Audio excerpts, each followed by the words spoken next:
दोस्तों, भगवान श्री कृष्ण ने महाभारत काल में ही कलयुग का विस्तार पूर्वक वर्णन किया था। कलयुग में लोग कैसे होंगे, जीवन कैसे व्यतीत होगा, लोगों का व्यवहार एक दूसरे के प्रति कैसा होगा, यह सब उस काल में ही बताया जा चुका था। तो आइए हम आपको बताते हैं भगवान श्री कृष्ण द्वारा कलयुग के बारे में बताई गई 5 कड़वी बातें जो आज 100% सच हो रही हैं। महाभारत काल में 5 पांडवों को कलयुग के बारे में जानने की जिज्ञासा थी। उन्होंने एक बार श्री कृष्ण से पूछा कि कलयुग में मनुष्य कैसा होगा, लोगों के विचार कैसे होंगे, वह मोक्ष प्राप्ति कैसे होगी। ये प्रश्न सुनकर भगवान श्री कृष्ण ने 5 पांडवों को वन में जाने को कहा और यह भी कहा कि तुम जो कुछ भी वहां देखो मुझे विस्तार पूर्वक बताना।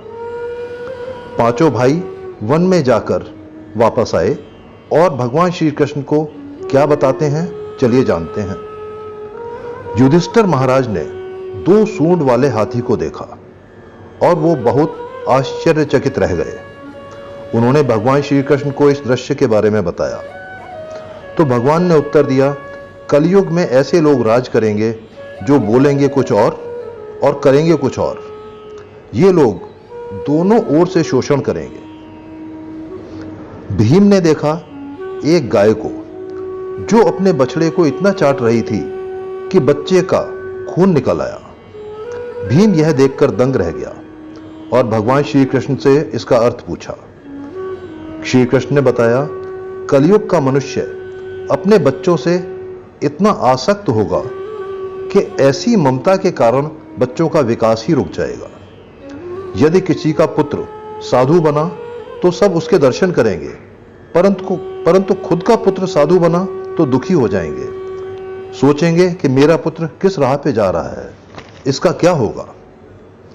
कलयुग में इंसान अपने बच्चों को अत्यधिक मोह माया और परिवार में ही बांध कर रखेंगे और इसी कारण उनका जीवन वहीं नष्ट हो जाएगा। फिर भगवान ने इसकी वास्तविकता बताते हुए कहा कि तुम्हारे पुत्र तुम्हारे नहीं हैं, बल्कि ये उनकी पत्नियों की अमानत है। पुत्रियां उनके पतियों की अमानत है। यह शरीर मृत्यु की अमानत है और आत्मा परमात्मा की अमानत है। अर्जुन ने देखा कि एक पक्षी जिसके पंख पर वेद की ऋचाएं लिखी हुई हैं, परंतु वो एक मनुष्य का मांस खा रहा था। यह देखकर अर्जुन हैरान रह गए। जब उन्होंने इसका वर्णन श्री कृष्ण से किया तो श्री कृष्ण ने बताया कि कलयुग में ऐसे लोग होंगे जिन्हें विद्वान कहा जाएगा, किंतु उनकी मंशा यही होगी कि किसकी जल्दी मृत्यु हो और उसकी संपत्ति को हड़प लिया जाए। व्यक्ति का ओहदा चाहे कितना भी बड़ा होगा, परंतु उसकी दृष्टि दूसरों की संपत्ति पर ही रहेगी। ऐसे लोग बहुत होंगे जो दूसरों के धन को छीनने को आतुर होंगे। वास्तविक संत तो कोई ही होगा।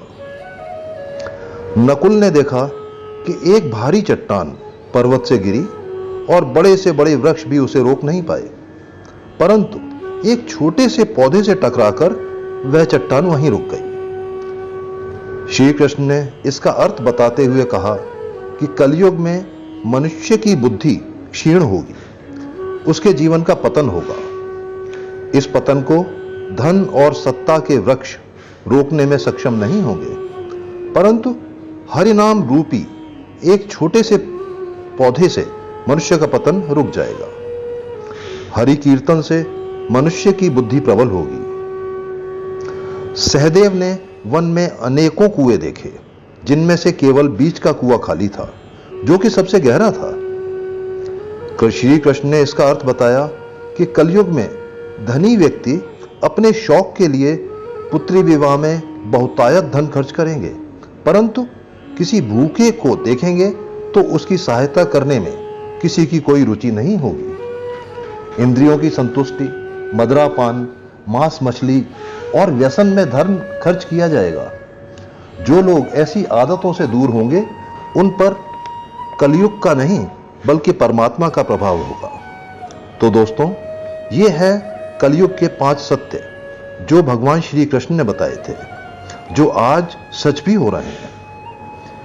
इसी प्रकार के धर्म और ज्ञान से संबंधित वीडियो देखने के लिए मेरे चैनल को लाइक करें, शेयर करें और सब्सक्राइब करें। धन्यवाद।